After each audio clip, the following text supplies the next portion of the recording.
नमस्कार। आज या योगाच्या माध्यमातून एक विशेष बातमी तुम्हाला सांगायची आहे, एक विशेष महत्त्वाची गोष्ट सांगायची आहे। या आमच्या येळवंडे ताई यांना बीपी वाढून झोपेमध्येच त्यांना पॅरालिसिसचा अटॅक आला होता आणि त्यामुळे त्यांना व्यवस्थित चालता आणि व्यवस्थित आपली संपूर्ण दिनक्रिया काहीच करता येत नव्हतं। अक्षरशः माथेरानची ट्रिप ज्यावेळेस आपली गेली होती, त्या माथेरानच्या ट्रिपमध्ये सुद्धा त्यांना त्या घोडागाडीमध्ये बसवून वरती न्यावं लागलं होतं। संपूर्ण माथेरान त्यांना त्या गाडीत फिरवून आणलं होतं येळवंडे साहेबांनी।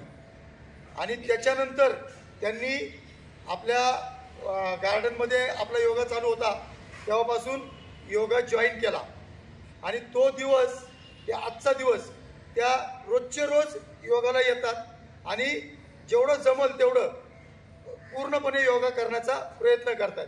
ह्या सगळ्याचा परिणाम असा झाला, काल रविवारी आपल्या योगाच्या टीमची आपण सकाळची मॉर्निंग वॉक जी करतो रविवारी, ती घोडेश्वराच्या डोंगरावर आपण गेलो होतो। आणि या घोडेश्वराच्या डोंगरावर माथेरानला ज्यांना स्वतःच्या पायाने वर जाता आलं नाही, अशा आमच्या येळवंडे ताई दररोज इथं योगा केल्यामुळं कालचा घोडेश्वराचा डोंगर, संपूर्ण डोंगर स्वतःच्या पायावर वरपर्यंत चढून आल्या आणि आम्हाला सगळ्यांना आश्चर्याचा धक्का दिला। त्याबद्दल आपण सगळ्यांच्या वतीनं त्यांचं टाळ्या वाजून अभिनंदन करूया।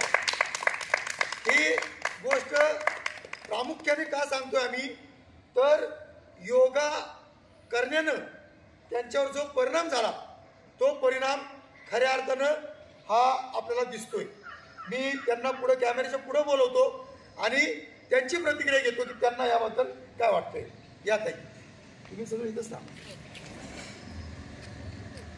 हां, तुम्हाला काय वाटतं थोडंसं सांगा। इकडे बघू, जोरात सांगा। आप आगे आ जाओ, आ जाओ, आ जाओ, इनका सुनो, इनको ले लो, बाकी बात आ जाओ। हां, मी पहिले फर्स्ट टाईम जेव्हा दुबईवरनं येत होते तेव्हा माझ्या मिस्टरांनी मला व्हीलचेअरवर आणलं। मला उभं पण राहता येत नव्हतं आणि चालता पण येत नव्हतं।